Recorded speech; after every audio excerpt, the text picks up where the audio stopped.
આવા પ્રકારની આજની આ મીટિંગમાં જેટલા ઉપસ્થિત છે એ બધા પ્રબુદ્ધો અને બાકીના બધા અબુધો. આનો જવાબ જેતપુરની શહેર અને તાલુકાની જનતા જરૂર આપશે. જેતપુરમાં કેન્દ્રીય મંત્રી મનસુખ માંડવિયાના પ્રવાસને લઈને જેતપુરના પ્રબુદ્ધ નાગરિકનો એક વિડીયો વાયરલ થયો છે, જેમાં તેઓ કહી રહ્યા છે કે લગતા વળગતા ડોક્ટરો, વકીલો તેમજ અન્ય ભારતીય જનતા પાર્ટીના ઉમેદવારને લાગતા પ્રબુદ્ધ લોકોને આમંત્રણ આપવામાં આવ્યું છે. તેવા આક્ષેપ કર્યા માત્ર ગણ્યા ગાંઠ્યા લોકો પ્રબુદ્ધ નાગરિકની વ્યાખ્યામાં જ આવતા હોય છે, જ્યારે ખેડૂતો તેમજ કામગીરો અને શ્રમિકો અબુદ્ધની વ્યાખ્યામાં આવતા હોવાના આક્ષેપો લગાવવામાં આવી રહ્યા છે, જેને લઈને જેતપુરમાં કેન્દ્રીય મંત્રી અને લોકસભાના ઉમેદવાર ચૂંટણી પ્રચારને લઈને વાતાવરણમાં ગરમાવો જોવા મળી રહ્યો છે. આગળ વધુમાં શું કહે છે રાજકોટ જિલ્લા કોંગ્રેસ પ્રવક્તા નિલેશ પંડ્યા, જોઈએ આ વિડીયોમાં. નમસ્કાર, હું છું મૈત્રી મકવાણા અને આપ જોઈ રહ્યા છો નિર્ભય ન્યૂઝ.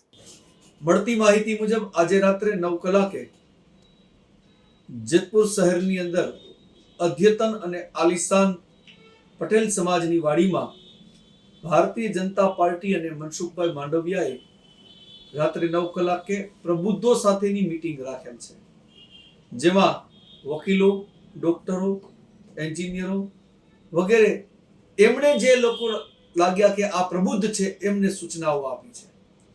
પ્રશ્ન એ ઉપસ્થિત થાય છે કે આ સિવાયના તમામ લોકોને એ અબુદ્ધ સમજે છે.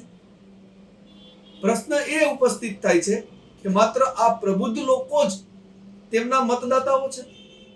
શું જેતપુરમાં વસતા ખેડૂતો એમના મતદાતા નથી? શું ખેતમજૂરો એમના મતદાતા નથી? શું કારખાનાના કારીગરો એમના મતદાતાઓ નથી? એસોસિએશનમાં આવતા અન્ય લોકો એમના મતદાતા નથી? માત્ર ગણ્યા ગાંઠ્યા પ્રબુદ્ધો જ એમને ગમે છે, અને આમ કરીને ભારતીય જનતા પાર્ટીએ તેની વરવી માનસિકતા છતી કરી દીધી છે. મળેલી માહિતી મુજબ આ પાર્ટીને પ્રશ્ન પૂછી શકે કોણ? તો કે પત્રકારો. તો જેતપુર શહેર અને તાલુકા પત્રકાર સંઘને પણ તેમને નિમંત્રિત નથી કર્યા, એટલે એ પણ પ્રબુદ્ધ નથી. આવા પ્રકારની આજની આ મીટિંગમાં જેટલા ઉપસ્થિત છે એ બધા પ્રબુદ્ધો અને બાકીના બધા અબુધો. આનો જવાબ જેતપુરની શહેર અને તાલુકાની જનતા જરૂર આપશે.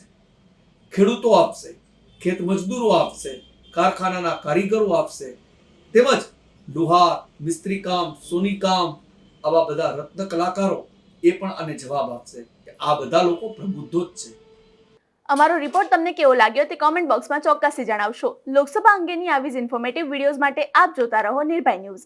અમારી ચેનલ નિર્ભય ન્યૂઝને લાઇક, શેર અને સબસ્ક્રાઇબ કરવાનું ભૂલશો નહીં. આભાર.